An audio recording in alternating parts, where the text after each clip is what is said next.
Hello friends, welcome to the success Kendra. Friends देखिए, इस session में हम लोग बिहार डीएलएड एंट्रेंस एग्जाम 2024 जो अभी चल रहा है। फ्रेंड्स देखिए, जिस तरह से प्रश्न जो है इस बार बिहार डीएलएड एंट्रेंस एग्जाम 2024 में सभी शिफ्ट्स में पूछे जा रहे हैं, ठीक उसी पैटर्न पर आधारित आज हम लोग महत्वपूर्ण प्रश्नों को इस सेशन में डिस्कस करेंगे।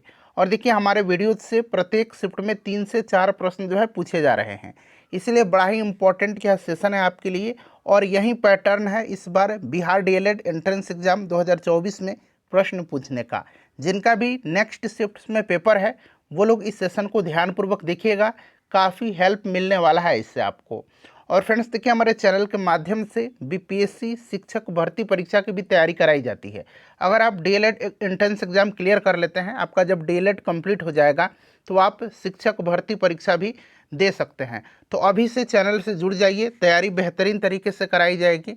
और चैनल को सब्सक्राइब करिए, बगल में जो बेल आइकन है उसको भी दबा लीजिएगा। चलिए सेशन आज का हम लोग स्टार्ट करते हैं। और आज हमारा यह तीसरा सेशन है। ऑलरेडी 2 सेशन मैंने आपको कंप्लीट करा दिया है। अगर आपने उनको नहीं देखा है तो ज़रूर देखिएगा, लिंक आपको डिस्क्रिप्शन बॉक्स में मिल जाएंगे। एक बार सभी लोग जल्दी से सेशन को लाइक कर दीजिए। चलिए फ्रेंड्स, आज का सेशन अब हम लोग स्टार्ट करते हैं। तो फ्रेंड्स, जैसे मैंने आपको बताया है कि आज इस सेशन में हम लोग बिहार डीएलएड एंट्रेंस एग्जाम 2024 जो अभी चल रहा है, देखिए पिछले शिफ्ट्स में जिस तरह से प्रश्न पूछे जा रहे हैं, ठीक उसी पैटर्न पर आधारित हम लोग महत्वपूर्ण क्वेश्चंस को इस सेशन में डिस्कस करने वाले हैं। जीके और साइंस के, यानी कि सामाजिक अध्ययन और विज्ञान के साइंस के प्रश्नों को इस सेशन में हम डिस्कस करेंगे। और देखिए, यही पैटर्न है इस बार बिहार डीएलएड एंट्रेंस एग्जाम 2024 में प्रश्न पूछने का। काफ़ी इंपॉर्टेंट सेशन है फ्रेंड्स, इसको ध्यानपूर्वक अवश्य देखिएगा। जिनका भी नेक्स्ट शिफ्ट में पेपर है वो लोग सेशन से रोज़ जुड़िए। रोज़ 12:30 बजे यह सेशन आता है दिन में, ठीक है। चलिए स्टार्ट करते हैं। एक बार सभी लोग सेशन को लाइक कर दीजिए और इसका लिंक फटाफट किसी भी एक ग्रुप में जहाँ कहीं भी आप हैं वहाँ पर शेयर कर दीजिए। आप देख सकते हैं फ्रेंड्स, पहला प्रश्न ही कितना इम्पोर्टेंट है। पहला प्रश्न पढ़ेंगे कि भारत में श्वेत क्रांति के पिता के रूप में किसे जाना जाता है। काफ़ी इम्पोर्टेंट क्वेश्चन है और मुझे पूरी उम्मीद है कि इसका आंसर आप सभी लोगों को पता भी होगा। जो भी मैं एक्स्ट्रा फैक्ट्स आपको बताऊंगा उसको आप ध्यानपूर्वक सुनिएगा, वो ज़्यादा इम्पोर्टेंट होगा आपके एग्ज़ाम के लिए। तो यहाँ पर सभी लोग आंसर कमेंट करेंगे और मैं जो भी एक्सप्लेन करूँगा उसको भी ध्यानपूर्वक ज़रूर सुनेंगे। चलिए, भारत में श्वेत क्रांति के पिता के रूप में किसे जाना जाता है। तो देखिए, भारत में श्वेत क्रांति के पिता यानी कि श्वेत क्रांति के जनक के रूप में किसको जाना जाता है। तो फ्रेंड्स, ये जाना जाता है डॉक्टर वर्गीज कुरियन को। काफ़ी इम्पॉर्टेंट है। और वर्गीज कुरियन ने दुग्ध उत्पादन की वृद्धि और ग्रामीण क्षेत्र की आय बढ़ाने की दृष्टि से इन्होंने जो है ऑपरेशन फ्लड की शुरुआत किया था। इन्होंने ऑपरेशन फ्लड की शुरुआत किया था। ऑपरेशन फ्लड की शुरुआत किया था। ऑपरेशन फ्लड की शुरुआत किसने किया था, तो याद रखेंगे डॉक्टर वर्गीज कुरियन ने। ऑपरेशन फ्लड संबंधित किससे है, तो ऑपरेशन फ्लड जो है यह दुग्ध उत्पादन से संबंधित है। दुग्ध उत्पादन से संबंधित है। अच्छा, श्वेत क्रांति का संबंध किससे है, तो दुग्ध उत्पादन से है। ये भी प्रश्न पूछा जा सकता है इस तरह से भी। और देखिए, ध्यान रखेंगे फ्रेंड्स, हर साल जो है 26 नवंबर को, हर साल 26 नवंबर को डॉक्टर वर्गीज कुरियन के जन्म दिवस के अवसर पर राष्ट्रीय दुग्ध दिवस मनाया जाता है। तो इतने सारे पॉइंट्स मैंने आपको बताया है। अब आते हैं हम लोग हरित क्रांति के बारे में। देखिए, भारत में कहाँ पर, भारत में हरित क्रांति के पिता के रूप में, हरित क्रांति के जनक के रूप में एम.एस. स्वामीनाथन को जाना जाता है। भारत में हरित क्रांति किससे संबंधित है, तो हरित क्रांति जो है यह खाद्यान्न उत्पादन से संबंधित है। अगर आपसे पूछा जाए कि विश्व में हरित क्रांति के जनक किसको माना जाता है, तो विश्व में हरित क्रांति का जनक नॉर्मन बोरलॉग को माना जाता है। किसको कहा जाता है, नॉर्मन बोरलॉग को कहा जाता है, ठीक है। नॉर्मन बोरलॉग कहाँ के हैं, तो ये फ्रेंड्स अमेरिका के हैं। क्लियर, ये विश्व में हरित क्रांति के जनक। और भारत में डॉक्टर एम.एस. स्वामीनाथन हैं। अब बात कर लेते हैं यहाँ पर, देखिए चार्ल्स डार्विन की। चार्ल्स डार्विन से भी संबंधित प्रश्न पूछा जाता है। चार्ल्स डार्विन ने जो है सबसे पहले विकासवाद का विचार दिया था। चार्ल्स डार्विन को विकासवाद का जनक माना जाता है। और चार्ल्स डार्विन की एक प्रसिद्ध पुस्तक है the origin of species. The origin of species, याद रखिएगा, पूछा जाता है कि द ओरिजिन ऑफ स्पीसीज किसकी पुस्तक है, तो फ्रेंड्स चार्ल्स डार्विन की है। इतने सारे पॉइंट्स मैंने आपको बताया है। प्रश्न कहीं से भी बन सकता है आपके पेपर में। चलिए देखिए, अगला प्रश्न है कि सामाजिक अनुबंध प्रसिद्ध पुस्तक किनकी है। सामाजिक अनुबंध, अंग्रेजी में इसको कहेंगे सोशल कॉन्ट्रैक्ट, यानी कि सोशल कॉन्ट्रैक्ट जो पुस्तक है इसकी रचना किसने किया है। सामाजिक अनुबंध प्रसिद्ध पुस्तक किनकी है। सभी लोग आंसर कमेंट करिए। काफ़ी इंपॉर्टेंट क्वेश्चंस हैं सारे के सारे इस सेशन में, आप देख सकते हैं फ्रेंड्स। बताइए, सोशल कॉन्ट्रैक्ट यानी कि सामाजिक अनुबंध प्रसिद्ध पुस्तक किनकी है। तो सोशल कॉन्ट्रैक्ट जो है यह रूसो की पुस्तक है। किसकी पुस्तक है फ्रेंड्स, रूसो की पुस्तक है। अच्छा, यहाँ पर देखिए वाल्टेयर, वाल्टेयर की भी पुस्तक पूछा जा सकता है। तो वाल्टेयर की पुस्तक है letters on the English, letters on the English, ठीक है। लेटर्स ऑन द इंग्लिश किसकी पुस्तक है, वाल्टेयर की पुस्तक है। अगर आपसे पूछे जाए कि मॉन्टेस्क्यू की पुस्तक कौन सी है, the spirit of laws, the spirit of laws, LAWS, इस तरह से हिंदी में laws, the spirit of laws जो है यह पुस्तक मॉन्टेस्क्यू की है, ठीक है।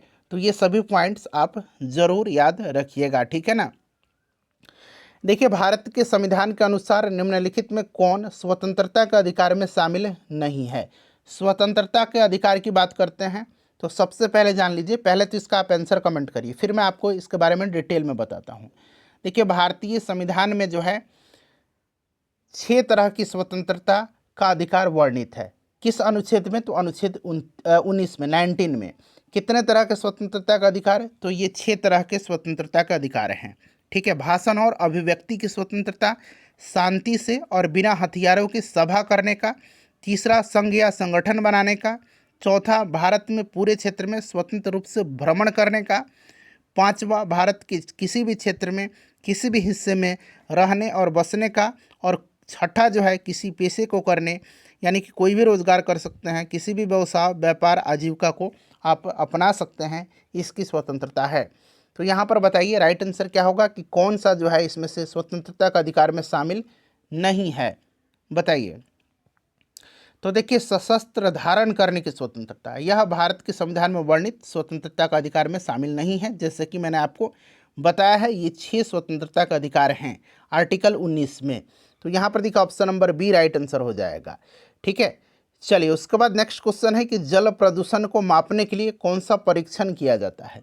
जल प्रदूषण को मापने के लिए कौन सा परीक्षण किया जाता है, बताएंगे फ्रेंड्स। इसका राइट आंसर क्या होगा, जल प्रदूषण को मापने के लिए कौन सा परीक्षण किया जाता है।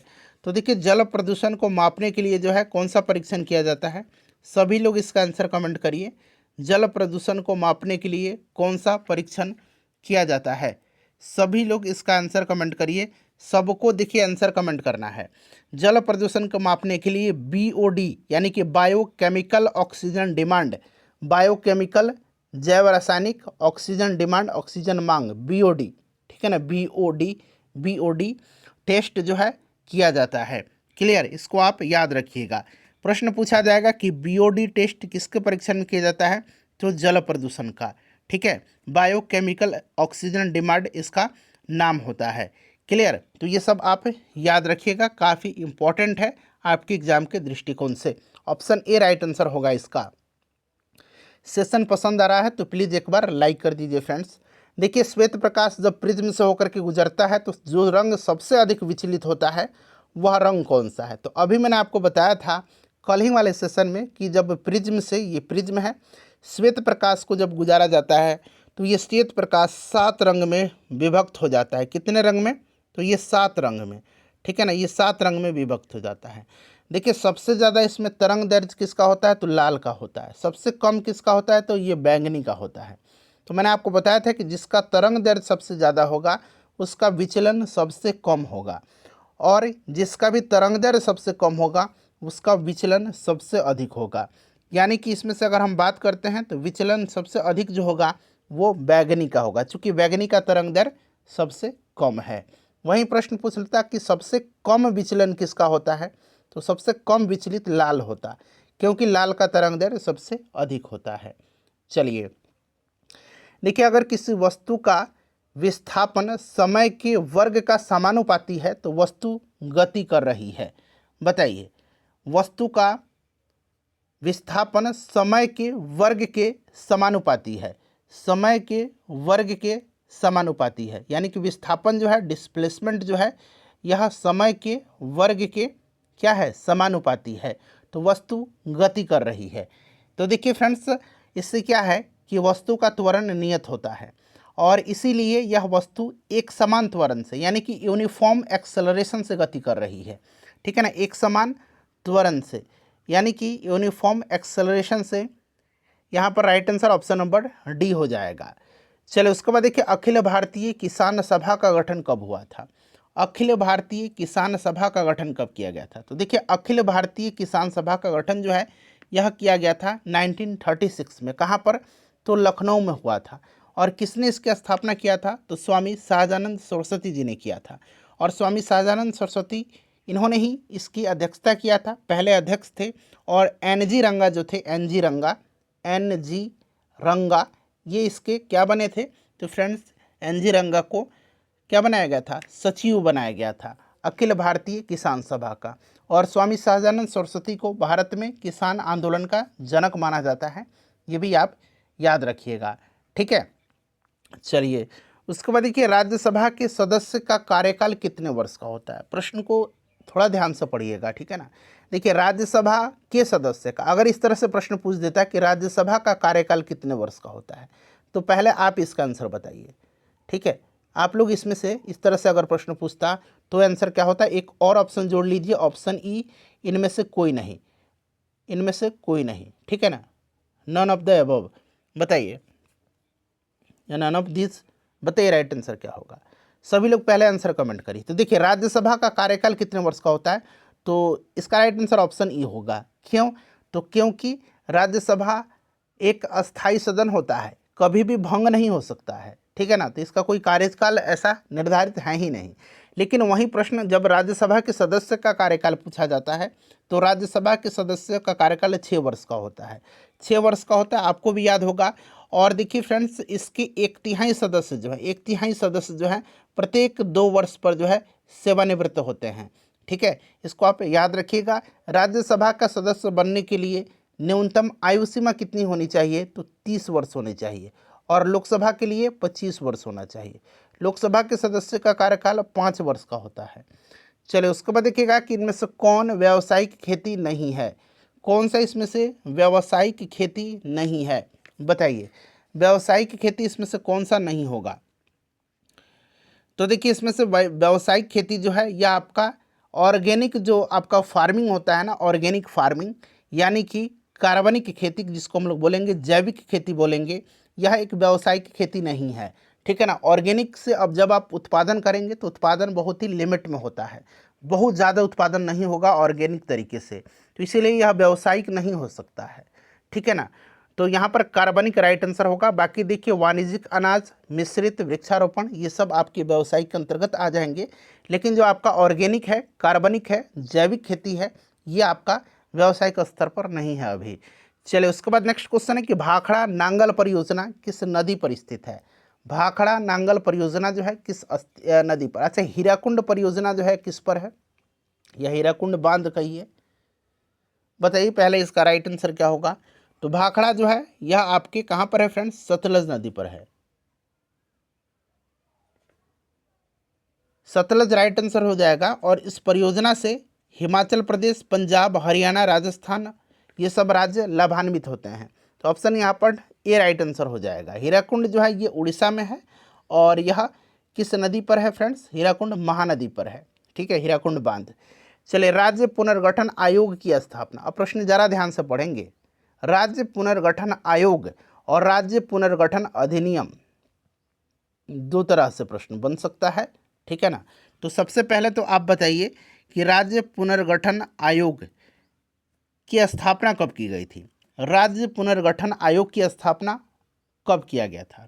सभी लोग आंसर कमेंट करिए। देखिए, राज्य पुनर्गठन आयोग की स्थापना 1953 में किया गया था, 1953 में किया गया था, न्यायाधीश यानी कि जस्टिस फजल अली की अध्यक्षता में। ठीक है, न्यायाधीश फजल अली की अध्यक्षता में पहला राज्य पुनर्गठन आयोग का गठन किया गया था 1953 में। और इस आयोग के 3 और भी सदस्य थे, मतलब 3 सदस्य थे इसमें। एक तो न्यायमूर्ति फजल अली थे जिसकी अध्यक्षता में किया गया था, उसके बाद 2 और सदस्य थे, हृदयनाथ कुंजरू और के एम पनिकर। ठीक है ना, इस चीज़ को याद रखिएगा। और उसके बाद है राज्य पुनर्गठन अधिनियम, अगर पूछा जाए कि कब पारित हुआ था, तो ये 1956 में पारित हुआ था, 1956 में पारित किया गया था, 56 में। तो इस तरह से आप दोनों प्रश्न को ध्यान रखिएगा। चलिए, भरतपुर पक्षी अभयारण्य कहाँ पर स्थित है? बताइए, भरतपुर पक्षी अभयारण्य जो है ये कहाँ पर स्थित है? सभी लोग आंसर कमेंट करेंगे कि भरतपुर पक्षी अभयारण्य जो है फ्रेंड्स ये कहाँ पर है। बड़ा ही इंपॉर्टेंट क्वेश्चन है, आंसर सब लोगों को कमेंट करना है। बताइए इसका करेक्ट आंसर क्या होगा? भरतपुर जो है पक्षी अभयारण्य ये कहाँ पर है? भरतपुर, बताइए राइट आंसर इसका क्या होगा? भरतपुर पक्षी अभयारण्य कहाँ पर है? सभी लोग आंसर कमेंट करिएगा। बताइए फ्रेंड्स कहाँ पर है ये? तो देखिए भरतपुर जो है ये राजस्थान में है। कहाँ पर है फ्रेंड्स? भरतपुर। तो भरतपुर जो है ये आपके राजस्थान में पड़ता है। कहाँ पर पड़ता है? तो राजस्थान में होगा। राइट आंसर यहाँ पर आपका राजस्थान हो जाएगा, ठीक है ना, राजस्थान करेक्ट आंसर हो जाएगा भरतपुर।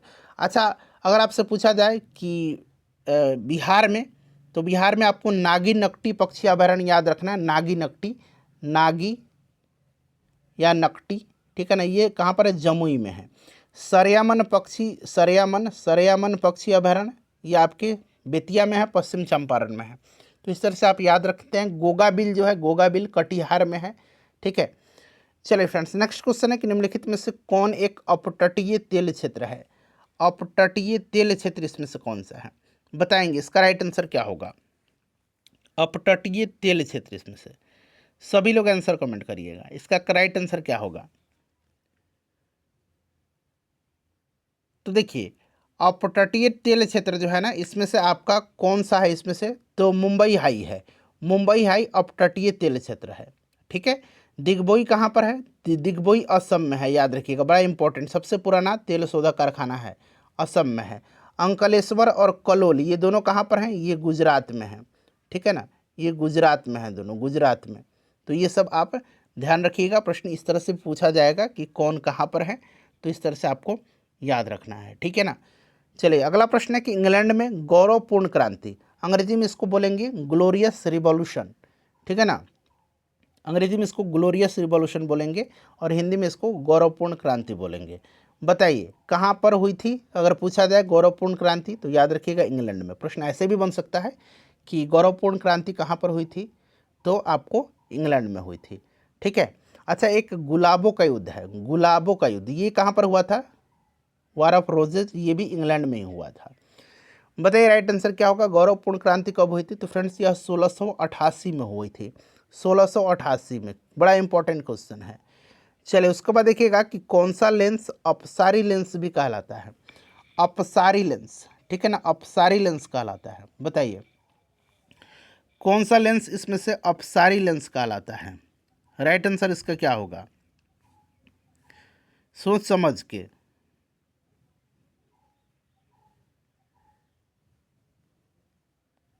सभी लोग आंसर कमेंट करिए।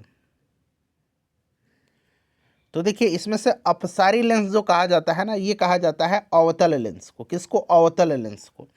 अवतल लेंस को कहा जाता है अपसारी लेंस। क्यों कहा जाता है? तो क्योंकि यह लेंस समानांतर से आने वाली प्रकाश किरणों को फैला देता है, इसीलिए इसको कहा जाता है, ठीक है। और एक है अभिसारी लेंस, एक है अभिसारी लेंस। अभिसारी लेंस कहा जाता है उत्तल लेंस को। अभिसारी लेंस किसको कहा जाता है? उत्तल लेंस को कहा जाता है, ठीक है ना। अभिसारी उत्तल लेंस को कहा जाता है और अपसारी अवतल को कहा जाता है। क्लियर? इस चीज़ को आप याद रखिएगा।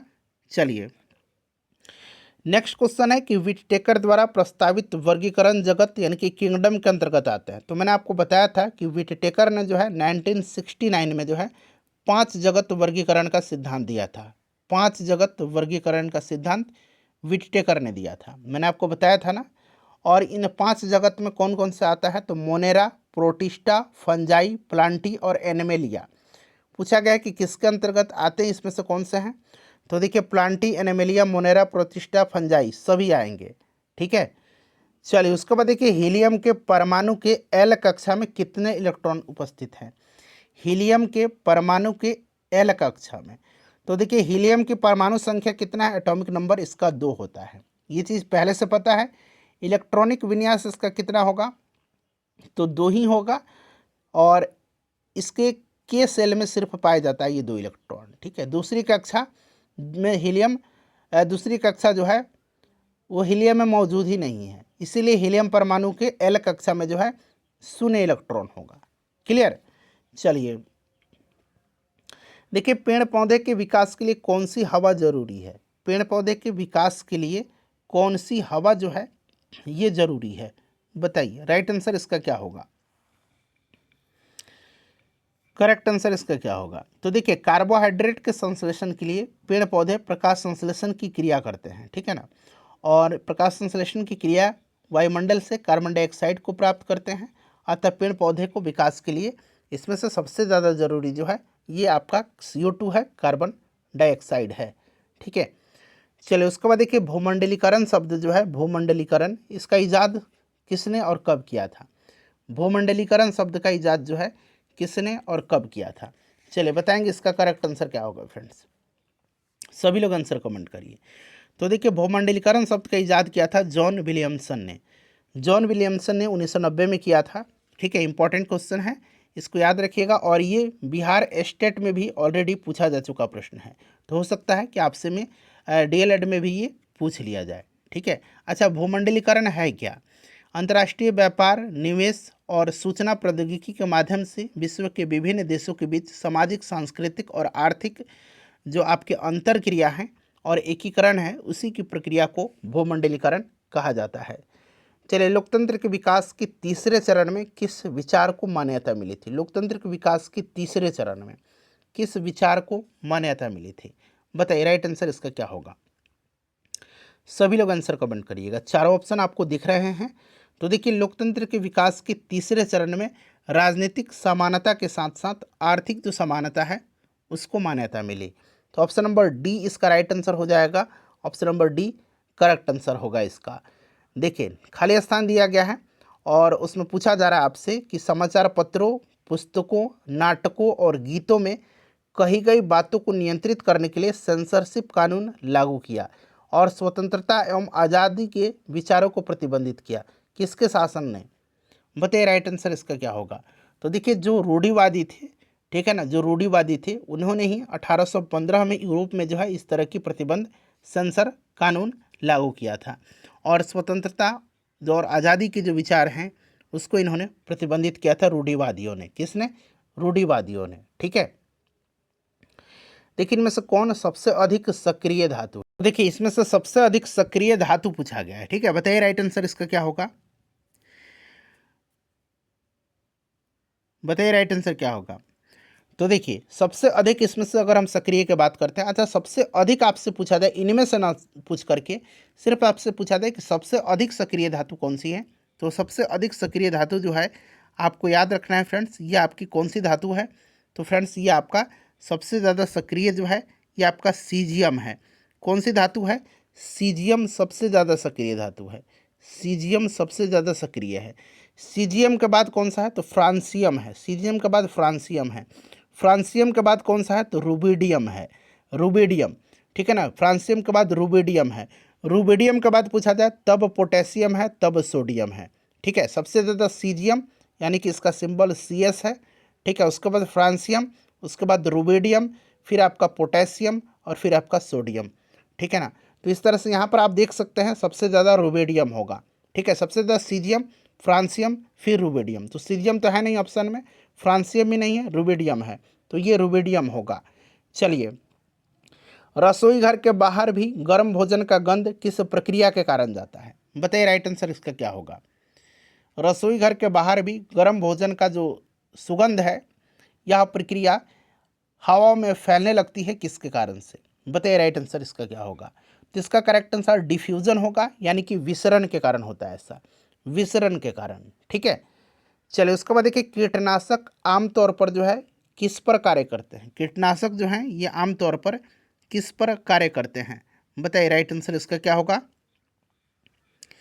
करेक्ट आंसर बताइए इसका राइट आंसर क्या होगा। तो देखिए, कीटनाशक जो होते हैं एक रासायनिक पदार्थ होते हैं जो आमतौर पर विभिन्न प्रकार के जो कृषि कीट हैं जो खेतों में हम लोग इस्तेमाल करते हैं, तो जो खेत में कीट होते हैं, कीटाणु होते हैं, उनको खत्म करने और उनको कंट्रोल करने के लिए उपयोग में लाया जाता है। और यह मनुष्य का जो आपका न्यूरोट्रांसमीटर है उसको नियंत्रित करने वाले एंजाइम को बाधित करके तंत्रिका तंत्र को प्रभावित करता है। तो यह आपका तंत्रिका तंत्र को प्रभावित करता है। क्लियर। कीटनाशक। चलो उसके बाद देखिएगा कि नियत ताप और एक निश्चित गहराई में निम्नलिखित में से किस द्रव में दाब का मान सबसे अधिक होगा। नियत ताप और एक निश्चित गहराई में समुद्र का पानी में दाब मान सबसे अधिक होगा। ठीक है। नियत ताप और निश्चित गहराई में समुद्र का जो पानी है उसका मान सबसे अधिक होगा। कारण तो देखिए फ्रेंड्स, समुद्र के पानी का घनत्व सर्वाधिक होता है। ये जितना भी विकल्प दिया गया इनमें से, ठीक है ना, तो समुद्र का पानी इनमें से जो है सबसे ज़्यादा घनत्व वाला होता है, सर्वाधिक घनत्व होता है। इसी कारण समान गहराई पर समुद्र के पानी में उपस्थित दाब सर्वाधिक होगा। ऑप्शन डी यहाँ पर राइट आंसर होगा इसका। देखिए, यौगिक जिसका अणुसूत्र समान किंतु संरचना अलग अलग है क्या कहलाते हैं। ऐसे कार्बनिक यौगिक जिसका अणुसूत्र समान है किंतु संरचना सूत्र भिन्न भिन्न है, बताइए क्या कहलाते हैं। सभी लोग राइट आंसर कमेंट करिएगा इसका, क्या कहलाते हैं।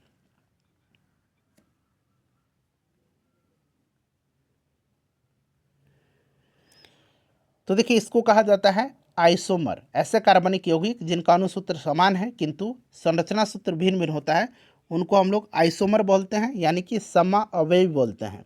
ठीक है, आइसोमर बोलते हैं। अच्छा, यहाँ पर समस्थानिक भी आपने कई बार पढ़ा होगा। देखिए, एक ही तत्व के विभिन्न परमाणु जिनके परमाणु क्रमांक तो समान होते हैं लेकिन द्रव्यमान संख्या उनकी अलग अलग होती है, ये समस्थानिक कहलाते हैं। ठीक है।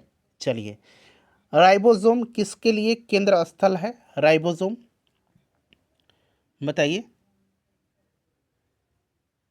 करेक्ट आंसर इसका क्या होगा। तो देखिए, राइबोसोम के बारे में मैंने आपको बताया है, राइबोसोम को कोशिका की प्रोटीन फैक्ट्री कहा जाता है। ठीक है। और राइबोसोम जो है फ्रेंड्स, ये आपके प्रोटीन संश्लेषण का कार्य करता है। ठीक है। तो यहाँ पर देखिए प्रोटीन संश्लेषण करेक्ट आंसर होगा। उसके बाद देखिए नेक्स्ट क्वेश्चन है कि कृमि खाद यानी कि वर्मी कंपोस्ट बनाने हेतु निम्न में से किस कृमि या कीड़े का उपयोग किया जाता है वर्मी कंपोस्टिंग में। आसान सा प्रश्न है, बताइए राइट आंसर इसका क्या होगा। तो देखिए, वर्मी कंपोस्टिंग में जो है कृमि खाद में केंचुआ का प्रयोग किया जाता है। ठीक है।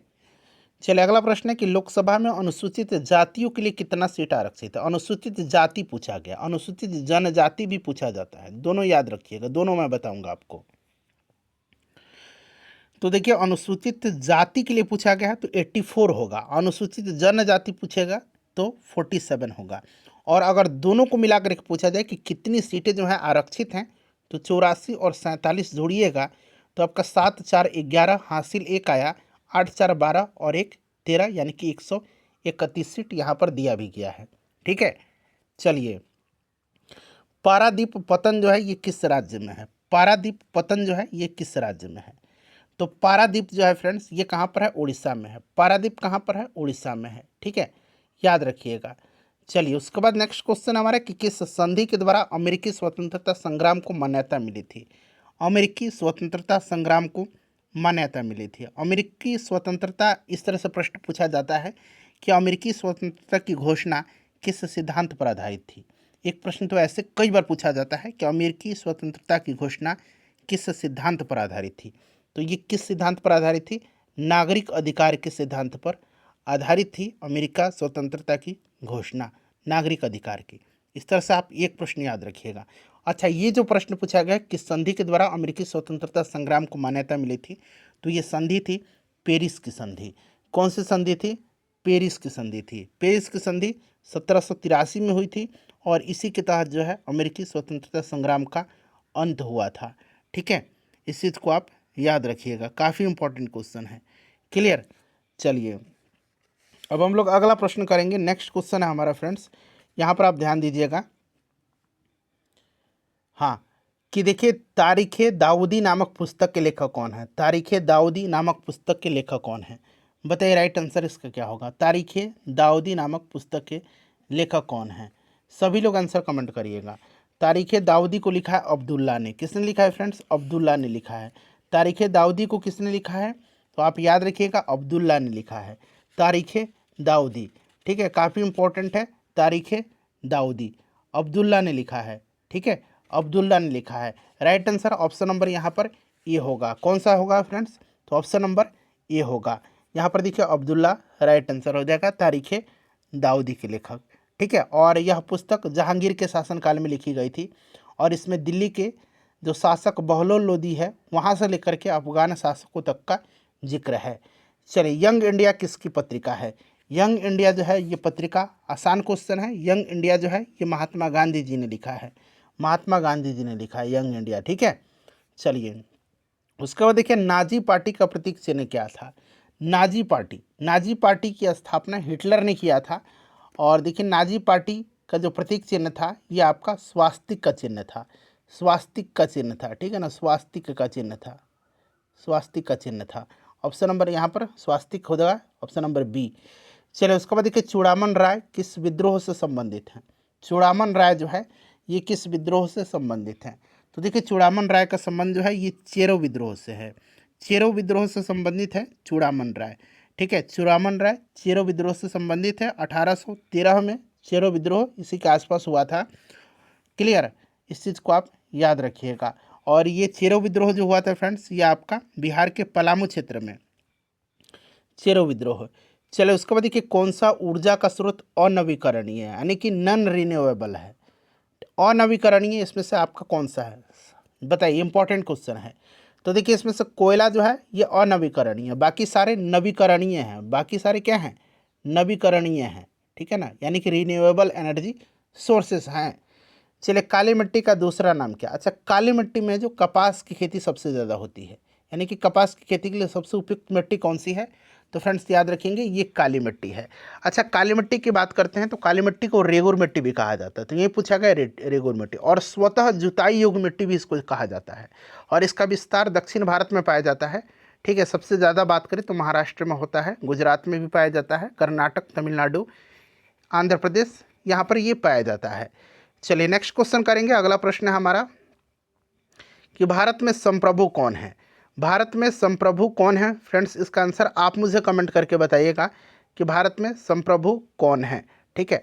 और सेशन को लाइक कर दीजिए और शेयर जरूर कर दीजिएगा। इसका आंसर कमेंट करके बताइए कि भारत में संप्रभु कौन है।